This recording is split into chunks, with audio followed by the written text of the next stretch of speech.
Now you listen here, young whippersnapper. Back in my day, we used to fuck bitches 24/7. Give me a shot, motherfucker!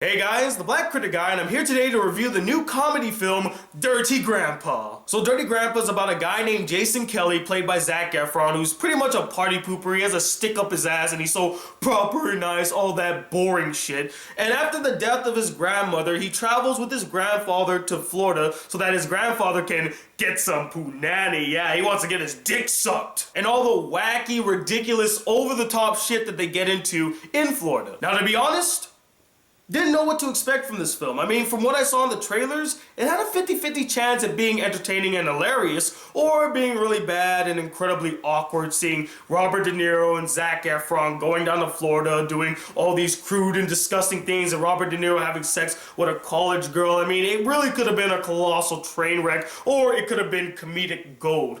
So I went into this film with an open mind. I went with my buddy Ryan, and after seeing the film, all I gotta say is it's entertaining for the most part. I mean, it's not the greatest comedy ever made, but I did laugh at a couple things. It really could have turned out way worse than what we got with this film. Overall, it's pretty decent. Hands down, the best thing about this film, which is also my favorite thing about this film that had me smiling and laughing every time I saw it, was slutty Aubrey Plaza. Man, this character was such a hoot. I can watch an entire series revolving around this character. And to see the usually pessimistic and angry Aubrey Plaza playing this really promiscuous, sex-crazed, and very freaky girl, that was just so funny to watch. It's such a 180 on her personality and the characters that she usually plays. So to see her saying all these dirty things to Robert De Niro and trying to act all sexy and promiscuous, I'm not gonna lie,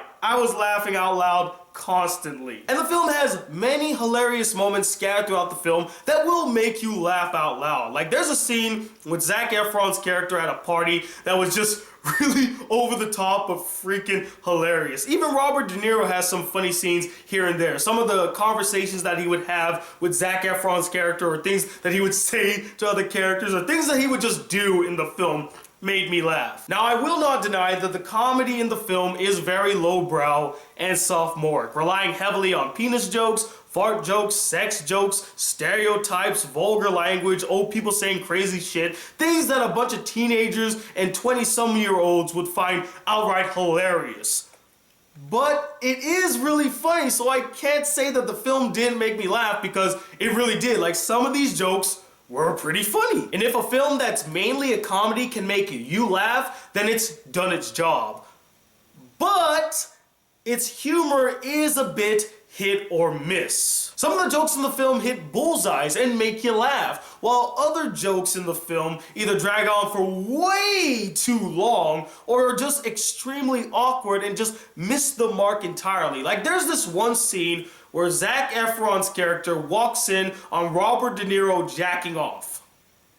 I'm not even joking. He was jacking off. And not a single person in the theater laughed at that moment. We're all just sitting there like, ew, that is just an image that none of us want to see. I mean, you might have thought that was funny when you first pitched the idea, but when actually seeing it on screen, it's not all that funny. It's just kind of, yeah, I could have done without seeing that. And sometimes a scene could start off really funny, but then they end up dragging it into the dirt by making the scene go on for way too long, to the point where it's no longer funny. It's just really irritating. Can we just move on from this scene already? Like, there's a scene where Zac Efron's character is trying to talk to another character, but the mics are off, so he relays the message onto another character, but that character doesn't want to give the message, so he tries to just find other people to give the message, and he just dragged it and dragged it and dragged it. I was just like, kill the scene. It's not funny anymore. And that character is fucking annoying. And speaking of that character, there were a multitude of useless and pointless side characters that would constantly pop up throughout the film, even though they weren't necessary to the scene or even to the story. They were just thrown in to be comic relief for that scene. But the thing is,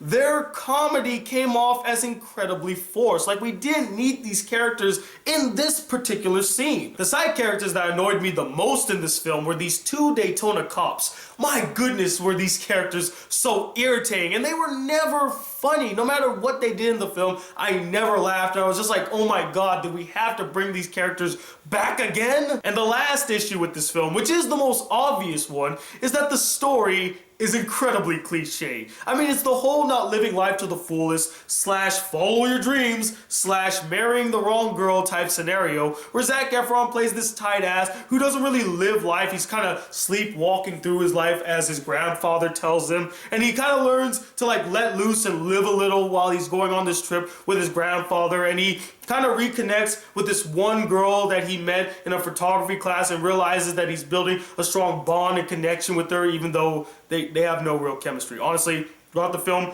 never felt a spark between them. But in bonding with this girl, he realizes, wow, I don't really love my wife. You know, maybe she's not the right girl for me. It's that kind of story. It's the same song and dance we've seen a dozen times in other films. Hell, last year was called The Wedding Ringer. Overall, guys, is this film dumb? Yeah. Is it cliche? Very. Does it have annoying characters? Hoo-hoo, you bet! But did I have fun with the film? Yes. Is it funny? Hell yeah, I laughed out loud a couple times in this film, especially seeing slutty Aubrey Plaza. I could watch that shit for days. And did I overall enjoy the film? Yes, I did to a certain degree. Yeah, sure, the film has a lot of faults, but I still think that it is a decent comedy film. Not the best, but I enjoyed it. And that's why I'm gonna give it a 3 out of 5 stars. It's okay. I would consider this film to be like a guilty pleasure, you know? Something that I would put on to see Robert De Niro say some outlandish shit. Other than that, no one's really gonna beat you up for not seeing Dirty Grandpa, but if you're into crude humor like I am, you probably might get a kick out of this film. But anyway, what did you guys think of this film? Did you enjoy it? Did you find it funny? Or did you find it really boring, dull, and crass, and none of it was funny to you? And let me know, who is the funniest vulgar senior citizen you have ever seen in a movie, TV show, anime, what have you? Comment below, let me know. Stay tuned tomorrow because I'm gonna review The Boy. Then after that, I got a new anime review, and then another anime review, and then 4 top 10 lists coming your way. So a lot of videos coming, guys, so stay tuned. And until then, if you'd like to see more videos on this channel and be a part of the Black Critic crew, please hit that subscribe button below, like this video if you really enjoyed it, and I'm Tony II, the senior citizen known as the Black Critic Guy. Till then, peace, YouTube.